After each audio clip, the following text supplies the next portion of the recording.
Les représentants des organisations onusiennes, conduits par le coordonnateur des agences des systèmes des Nations Unies, Abdourahmane Diallo, ont traversé le fleuve Congo pour aller constater l'effectivité de la rentrée scolaire à Lingbamou, qui était, il y a quelque temps, l'épicentre du choléra. C'était important qu'on exprime cette solidarité à l'endroit des enfants, à l'endroit des enseignants.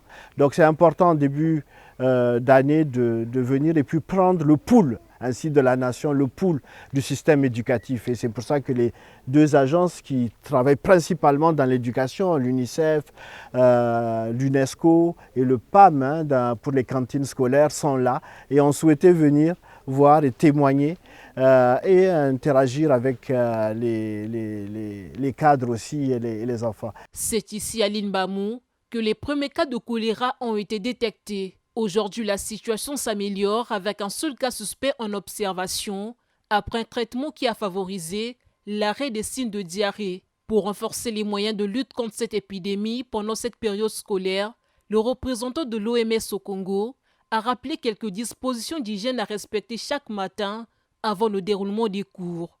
Tout ce que je voudrais vous demander, chaque matin, avant que les enfants n'entrent en classe, il faut qu'ils fassent un rang et que chacun se lave les mains à l'eau et au savon avant de rentrer en classe.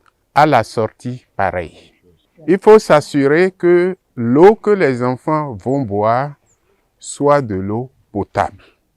Nous avons nos équipes des agents de santé de la localité qui sont là. Ils vont essayer de traiter l'eau.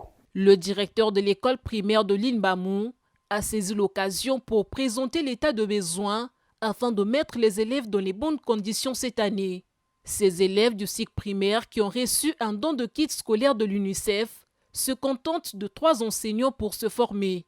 Des bénévoles, dont un, ne s'est pas encore présenté à cet établissement depuis le 1er octobre. Une fois l'obtention du CEP, ces enfants de Lingbamou doivent parcourir quelques kilomètres pour faire le collège dans les villages environnants.